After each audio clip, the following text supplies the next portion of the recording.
Alors bonjour à tous. Dans cette vidéo, je vais poursuivre les conseils pour aider les étudiants qui doivent suivre tous leurs cours en ligne à distance via les outils numériques. Vous vous souvenez que dans la précédente vidéo, j'avais abordé 5 conseils pour vous éviter d'être trop fatigué à cause du travail avec le travail sur écran. Dans cette vidéo, je vais développer un point capital qui est que quand vous travaillez en ligne, il est important d'utiliser en complément de l'écran les supports papier. Alors pourquoi ? C'est vrai qu'aujourd'hui, vous recevez pour la plupart d'entre vous tous vos supports de cours, vidéos et contenu de cours, fichiers texte sur le support numérique. Et donc, vous pouvez très bien, effectivement, passer tout votre temps à travailler sur écran, les yeux rivés sur votre écran. Le problème, c'est que apprendre, ça n'est pas seulement avoir des kilomètres, des heures de vidéo dans son ordinateur ou des kilomètres de fichiers, de cours dans son espace numérique de travail. Apprendre, ça veut dire que toutes ces connaissances, elles doivent passer de votre ordinateur à votre tête. C'est ça qui est difficile. Votre cerveau, il doit être attentif, comprendre, mémoriser, intégrer les connaissances pour pouvoir les approprier et les mettre en pratique.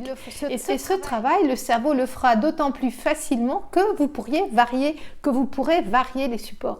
En tout cas, si vous restez 100% de votre temps les yeux rivés à l'écran, je peux vous dire que ça sera moins facile. Alors, le support papier, pourquoi est-ce que ça va vous aider ? On va voir 3 situations.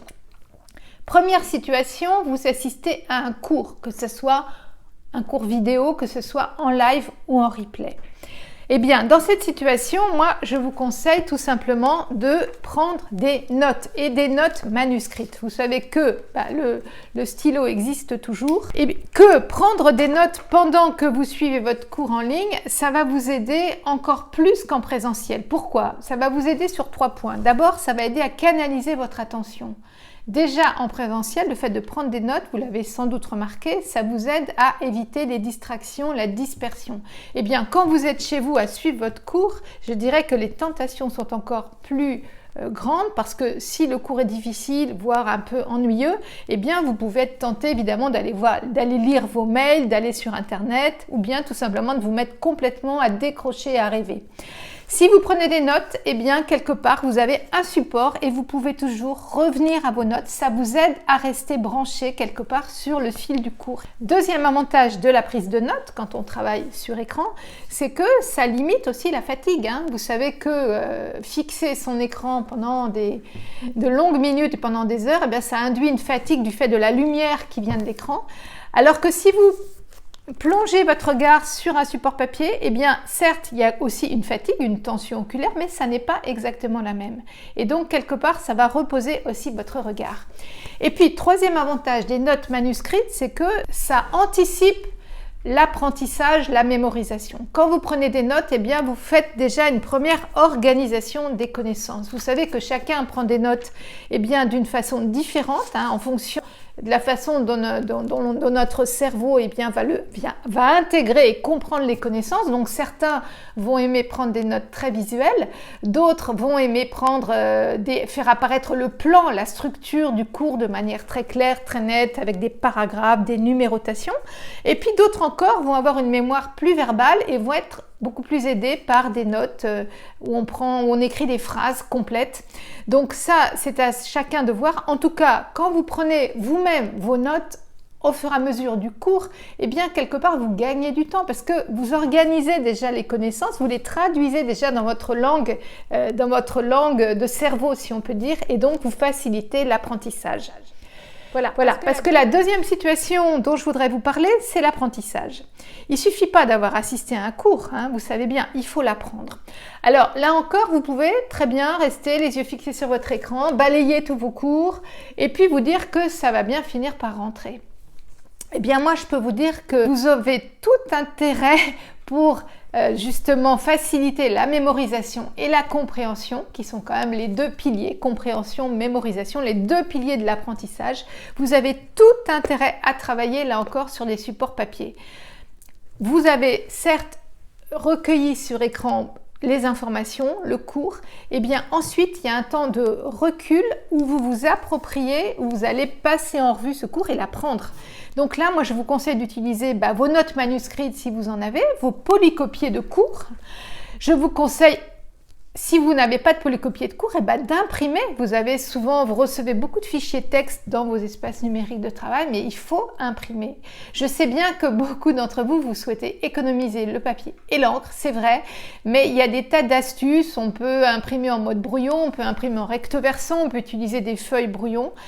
Mais en tout cas, je peux vous dire que le fait d'avoir un support papier sous les yeux, c'est vraiment quelque chose qui va vous aider. Pourquoi? Eh bien parce que toutes les études ont montré que la lecture qu'on a sur papier, c'est une lecture beaucoup plus profonde, beaucoup plus attentive et beaucoup plus profonde, et notamment pour les concepts abstraits. Donc, quand vous avez à travailler sur des concepts difficiles, eh bien, essayez d'imprimer un support et lisez ce support, et vous allez voir que l'apprentissage va être plus facile.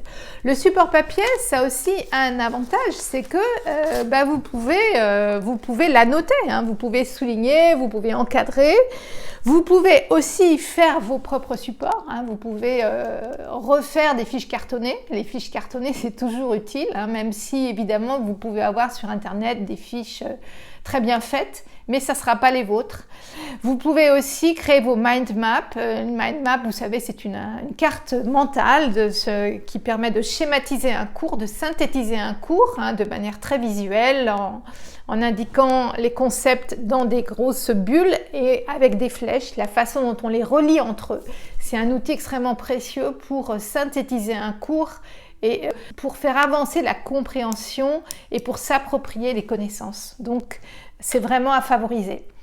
Et puis, la troisième situation dont je voudrais vous parler, c'est la situation d'approfondissement. Il y a sûrement des matières dans lesquelles des enseignants vous ont conseillé de lire des ouvrages d'approfondissement. Il y a aussi peut-être des disciplines dans lesquelles vous avez aussi des livres scolaires, hein, le livre existe toujours. Eh bien, pourquoi ne pas vous accorder un temps de lecture profonde et approfondie, hein? Là encore, ça va être une façon de varier le support, de varier la situation d'apprentissage. Et à chaque fois que vous variez la situation, eh bien, vous relancez votre attention et votre motivation. Donc là, eh bien, accordez-vous de temps en temps un temps d'approfondissement pour faire une lecture plus longue. Pourquoi pas d'ailleurs ne pas vous installer dans un autre cadre que votre table de travail. En général, je vous déconseille de mélanger les lieux de travail et les lieux de loisirs, hein. Je vous dis toujours qu'il faut avoir effectivement un espace travail qui est vraiment dédié au travail. Mais ça, c'est valable pour 90% du temps. De temps en temps, quand on a une lecture plus profonde à faire, qu'une lecture sur un ouvrage de littérature ou bien un ouvrage d'un auteur qu'on veut parcourir ou bien parcourir une table des matières, pourquoi ne pas s'accorder un petit temps différent de détente en allant s'installer sur un fauteuil, voire même sur votre lit, exceptionnellement. Finalement, ça pourrait être aussi une façon de varier. Voilà. Alors, en résumé, quand vous travaillez sur écran, pensez à varier les situations d'apprentissage et à utiliser tous les supports papier que vous pouvez, les notes manuscrites, les cours imprimés, les livres. Tout ça, ça va vous permettre de varier les situations, de varier les postures, et puis ça va donner à votre cerveau un peu plus d'agilité, un peu plus de rapidité pour apprendre et pour mémoriser. Voilà. Alors, il n'y a plus qu'à mettre en pratique. Je vous souhaite bon courage et surtout restez motivés et abonnez-vous à la chaîne. À très bientôt.